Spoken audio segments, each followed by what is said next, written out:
जय हिंद दोस्तों। कैसे हैं आप लोग? आशा करता हूँ आप लोग अच्छे होंगे, स्वस्थ होंगे, मस्त होंगे, ज़बरदस्त होंगे। आइए दोस्तों, आज हम प्रैक्टिस सेट नंबर 9 जीके और जीएस जो एसएससी जीडी और एसएससी एमटीएस के लिए बहुत ही महत्वपूर्ण है, उस पे आज हम 20 प्रश्नों पे चर्चा करने वाले हैं।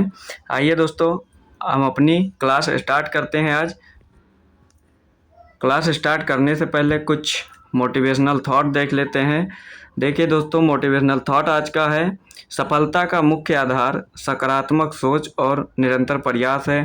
बहुत अच्छी बात है दोस्तों, आप अगर निरंतर प्रयास करते रहेंगे तो सफलता ज़रूर मिलेगी एक बार। आइए, आज का पहला प्रश्न मेरा है।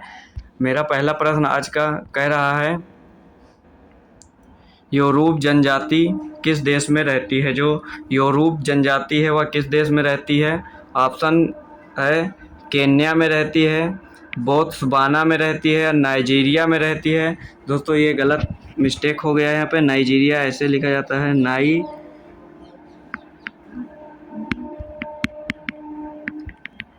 नाइजीरिया या बुर्किना फासो। तो दोस्तों इसका जो मेरा सही उत्तर है वह हो जाएगा ऑप्शन नंबर सी, नाइजीरिया में योरूब जनजाति पाई जाती है। आइए दोस्तों, अगला प्रश्न देखते हैं। प्रश्न नंबर 2 कह रहा है, प्रश्न नंबर 2 हमारा कह रहा है, शरीर की सबसे बड़ी ग्रंथि कौन सी है?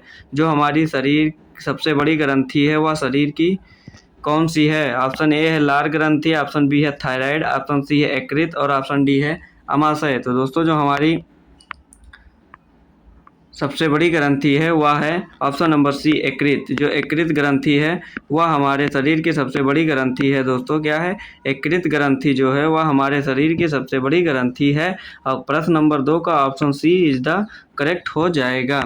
आइए दोस्तों, अगला प्रश्न देखते हैं। प्रश्न नंबर 3। प्रश्न नंबर 3 हमारा कह रहा है, प्रथम पंचवर्षीय योजना कब लागू हुई थी? प्रथम पंचवर्षीय योजना कब लागू की गई थी? ऑप्शन ए है 1 अप्रैल 1949 को, ऑप्शन बी है 1 अप्रैल 1950 को, ऑप्शन सी है 1 अप्रैल 1951 ईस्वी को और ऑप्शन डी है 1 अप्रैल 1952 ईस्वी को। तो दोस्तों जो हमारा प्रथम पंचवर्षीय योजना थी वह 1 अप्रैल 1951 ईस्वी में हुई थी। ऑप्शन नंबर सी इसका बिल्कुल करेक्ट आंसर हो जाएगा। भारत की पहली पंचवर्षीय योजना 1951 में शुरू की गई थी। भारत की पहली पंचवर्षीय योजना जो है वो 1951 में शुरू की गई थी और यह 1956 तक चली थी। कब तक चली थी दोस्तों? कब से कब तक? 1951 से लेकर 1956 तक चली थी। इस योजना का मुख्य फोकस था प्राथमिक क्षेत्रों के विकास पर। प्राथमिक क्षेत्रों के विकास पर किस योजना का, कौन सी पंचवर्षीय योजना की थी? तो पहली पंचवर्षीय योजना का मुख्य फोकस था। आइए दोस्तों, अगला प्रश्न देखते हैं। प्रश्न नंबर 4। प्रश्न नंबर 4 हमारा कह रहा है, भारतीय राष्ट्रीय आंदोलन का उदय कौन सी सदी में हुआ था? जो भारतीय राष्ट्रीय आंदोलन था उसका उदय कौन सी सदी में हुआ था? प्रश्न को बहुत ध्यान से पढ़ेंगे दोस्तों, ऑप्शन को भी बहुत ध्यान से पढ़ेंगे, फिर उत्तर देंगे। उत्तर में जो ऑप्शन है देख लीजिए, 19वीं सदी में, ऑप्शन बी है 18वीं सदी में, ऑप्शन सी है 20वीं सदी में और ऑप्शन डी है 15वीं सदी में। तो जो भारतीय राष्ट्रीय आंदोलन का उदय हुआ था वह कब हुआ था? तो दोस्तों वह हुआ था 19वीं सदी में। ऑप्शन नंबर ए इसका आंसर हो जाएगा 19वीं सदी में। 19वीं सदी में भारतीय राष्ट्रीय आंदोलन का उदय हुआ था। भारतीय राष्ट्रीय आंदोलन का उदय 19वीं सदी में हुआ था। 19वीं सदी के उत्तरार्ध में हुआ था। इस आंदोलन के पीछे की वजह थी ब्रिटिश शासन से आज़ादी हासिल करना।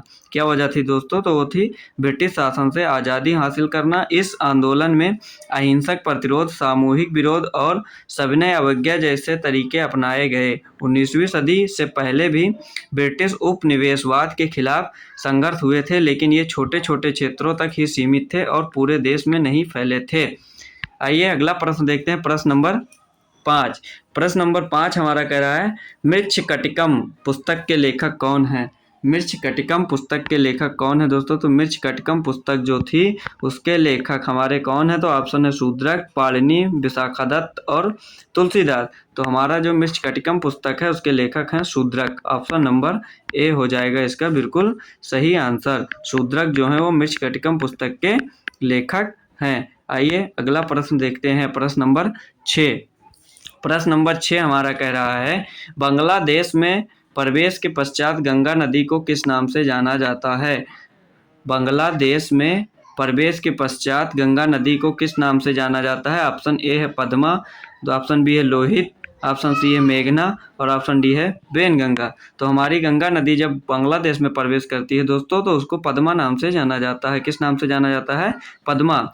प्रश्न नंबर 6 का आंसर हो जाएगा ऑप्शन नंबर ए, पद्मा नदी के नाम से जाना जाता है बांग्लादेश में गंगा को।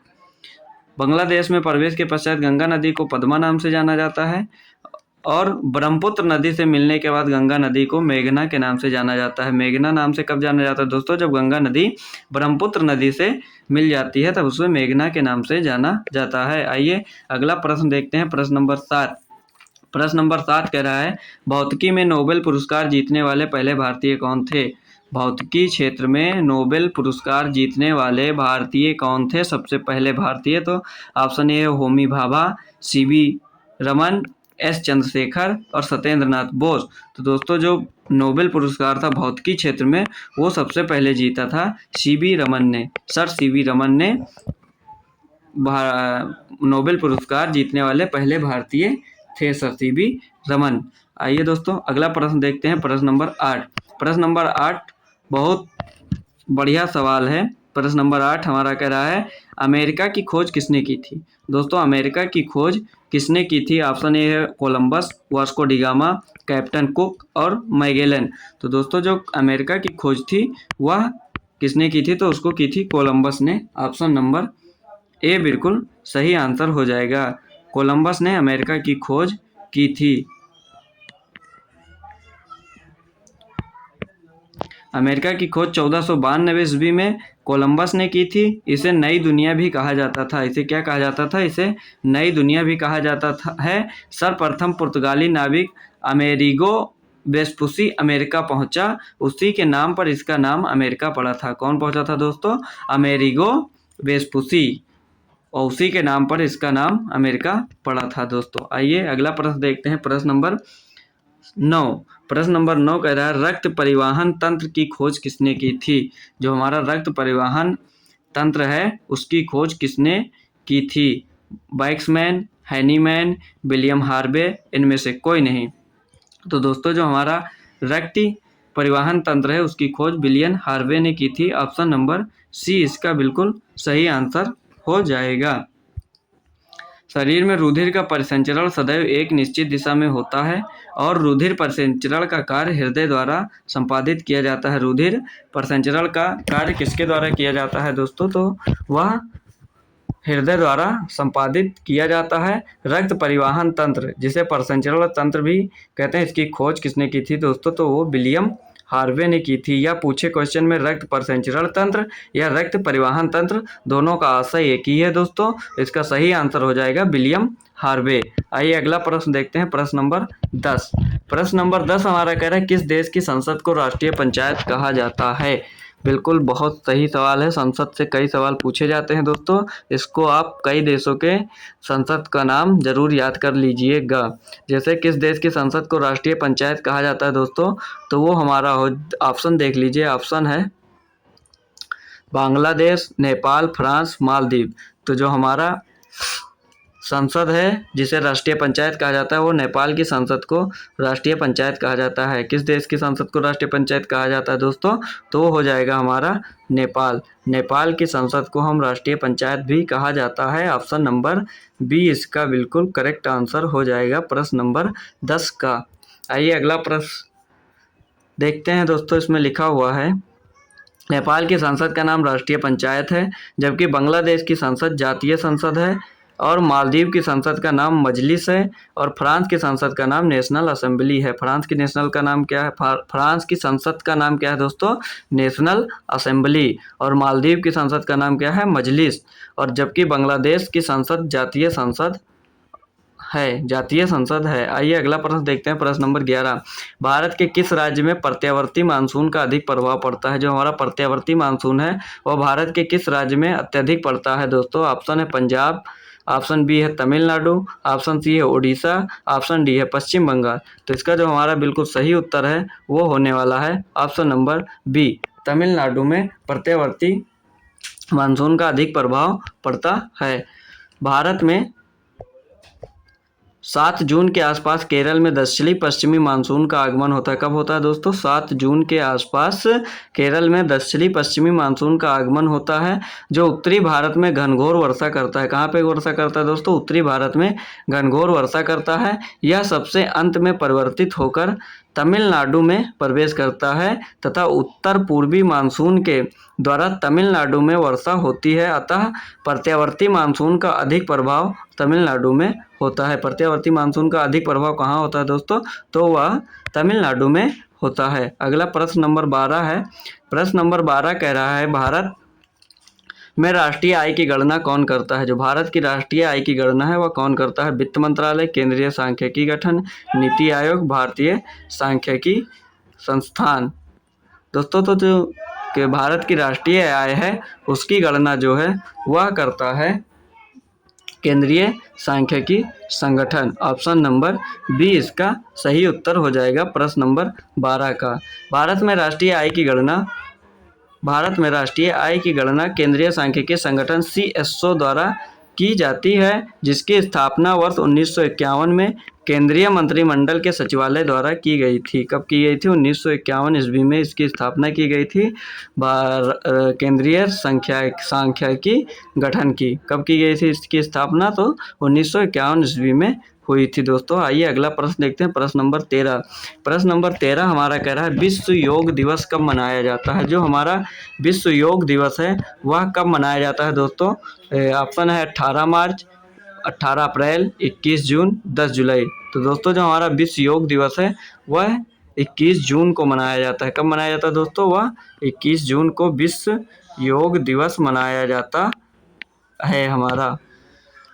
प्रश्न नंबर 14 कह रहा है, रेडियो तरंगों के संचरण के लिए प्रयुक्त वायुमंडल का स्तर कौन सा है? जो हमारा रेडियो तरंगों का संचरण के लिए प्रयुक्त वायुमंडल का स्तर कौन सा है दोस्तों? ऑप्शन है आयन मंडल, क्षोभ मंडल, मध्य मंडल, क्षोभ मंडल, आयन मंडल और समताप मंडल। तो इसका जो हमारा बिल्कुल सही उत्तर है वो हो जाएगा आयन मंडल। ऑप्शन नंबर सी, आयन मंडल में रेडियो तरंगों के संचरण के लिए प्रयुक्त वायुमंडल का स्तर है आयन मंडल। आयन मंडल में रेडियो तरंगों का संचरण होता है दोस्तों। आइए अगला प्रश्न देखते हैं। प्रश्न नंबर है 15। मोहिनी अट्टम नृत्य किस राज्य से संबंधित है? जो हमारा मोहिनी अट्टम नृत्य है वह किस राज्य से संबंधित है? असम, केरल, यहाँ पे दोस्तों मिस्टेक हो गया है, असम होना चाहिए। असम, केरल, तमिलनाडु, आंध्र प्रदेश। तो हमारा जो मोहिनी अट्टम है, मोहिनी अट्टम जो है वो केरल राज्य से संबंधित है दोस्तों। कहीं भी किसी भी नृत्य में अगर अट्टम लग के आए तो ज़्यादातर केरल का ही होता है, ये आप लोग ध्यान रखिएगा। आइए दोस्तों अगला प्रश्न देखते हैं। प्रश्न नंबर 16। प्रश्न नंबर 16 कह रहा है, निम्नलिखित में से किस ग्रह को लाल ग्रह के नाम से जाना जाता है? निम्नलिखित में से किस ग्रह को लाल ग्रह के नाम से जाना जाता है? ऑप्शन ए शुक्र, बुध, मंगल, बृहस्पति। दोस्तों तो इसमें जो हमारा मंगल ग्रह है उसे हम लाल ग्रह के नाम से जानते हैं। मंगल ग्रह को हम लाल ग्रह के नाम से जानते हैं। बुध सबसे छोटा ग्रह है, जो बुध ग्रह है वह सबसे छोटा ग्रह है, और जो शुक्र है वह चमकीला ग्रह। सबसे चमकीला ग्रह कौन सा दोस्तों? तो वो शुक्र ग्रह है। आइए मंगल ग्रह को लाल ग्रह के नाम से जानते हैं दोस्तों, और इसकी सतह पर आयरन ऑक्साइड की अधिकता है, जिसके कारण यह लाल रंग का दिखाई देता है। मंगल के दिन का मान तथा अक्ष का झुकाव पृथ्वी के समान है। जो मंगल के ग्रह पर जो दिन का मान है और जो अक्ष का झुकाव है वो पृथ्वी के समान ही है, और इस पर आयरन ऑक्साइड की अधिकता है, जिसके कारण यह लाल रंग का दिखाई देता है। आइए अगला प्रश्न नंबर 17 हमारा है, WTO का मुख्यालय कहाँ है? WTO का मुख्यालय कहाँ है दोस्तों? ऑप्शन ए है न्यूयॉर्क, जेनेवा, इंग्लैंड, कतर। तो हमारा जो सही उत्तर है इसका वो हो जाएगा WTO का मुख्यालय जो है वह है जेनेवा में। ऑप्शन नंबर बी, जेनेवा में WTO का मुख्यालय है दोस्तों। अगला प्रश्न नंबर 18 दोस्तों कह रहा है कुंभ मेला कहाँ लगता है। कुंभ मेला कहाँ लगता है? Option A Patna, option B Prayagraj, option C Amritsar, option D Kolkata. तो दोस्तों जो कुंभ मेला है वह प्रयागराज में लगता है। देश भर में 4 जगहों पर कुंभ मेला देश भर में 4 जगहों पर महाकुंभ का मेला लगता है। आपको बता दें इसमें से हरिद्वार, उज्जैन, प्रयागराज और नासिक शामिल है। भारत में कुल 4 जगहों पे महाकुंभ मेला लगता है दोस्तों, उसमें से हरिद्वार, उज्जैन, प्रयागराज और नासिक शामिल है। जहां हरिद्वार में गंगा के तट पर, प्रयागराज में संगम के तट पर, उज्जैन में शिप्रा के तट पर और नासिक में गोदावरी के तट पर महाकुंभ का मेला आयोजित होता है। समुद्र मंथन लगता है और समुद्र मंथन से निकले अमृत कलश को लेकर देवता और दानवों के बीच 12 दिनों तक युद्ध चला था।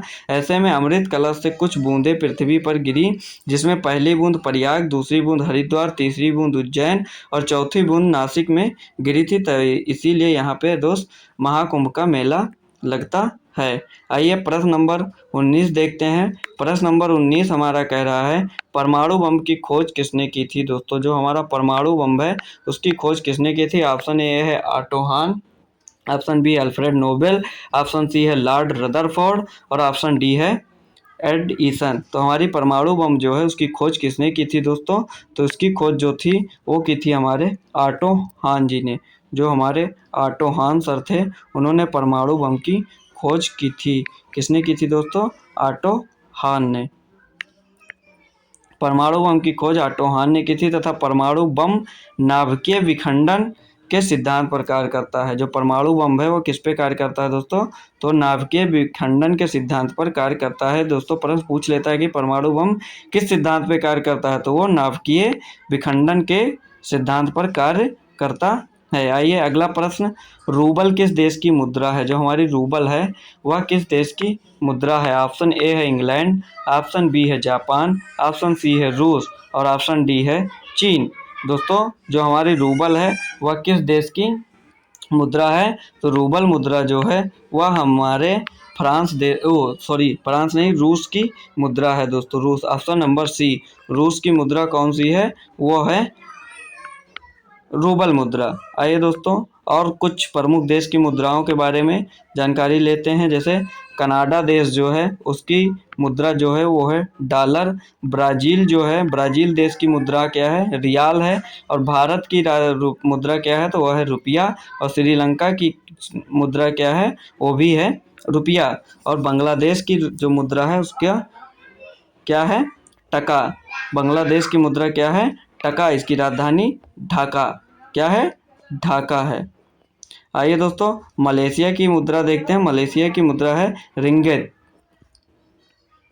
और देखते हैं नॉर्वे देश जो है हमारा उसकी मुद्रा है क्रोन। जो नॉर्वे देश है उसकी मुद्रा क्रोन है। और स्पेन की मुद्रा जो है वो है पेसेटा।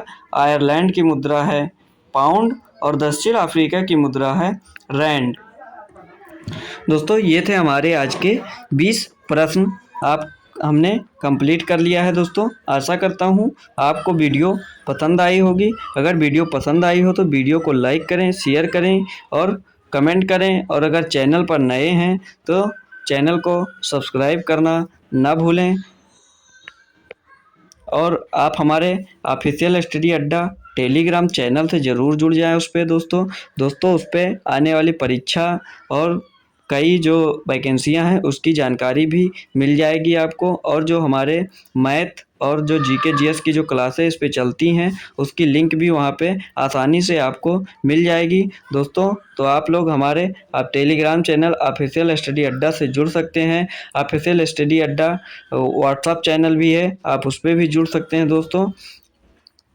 अब फिर हम आपको मिलते हैं दोस्तों अगले प्रैक्टिस सेट नंबर 11 में। तब तक के लिए थैंक यू सो मच।